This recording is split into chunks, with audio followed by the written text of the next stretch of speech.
Tuesday. This one's about balance.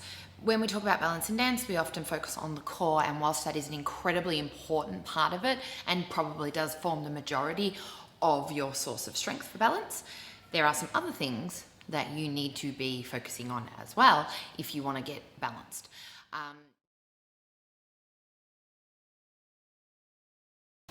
So the bottoms of your toes when you're on demi-point, I want you to think of the bottom, the squishy parts, I call them the toe pads. You want to think of those pushing into the floor. There's a sign in one of the studios that I teach at that said, your core is like a trunk in the wind. But I want you to think that your toes are forming the roots that grow into the ground and connect into the soil to form that solid basis, the root structure of the tree. This is especially important if you're like me and you're recovering from injury or you've got some weakness and instability in your ankles, because getting that connection downwards, pushing through the toes into the floor is going to help you to balance more.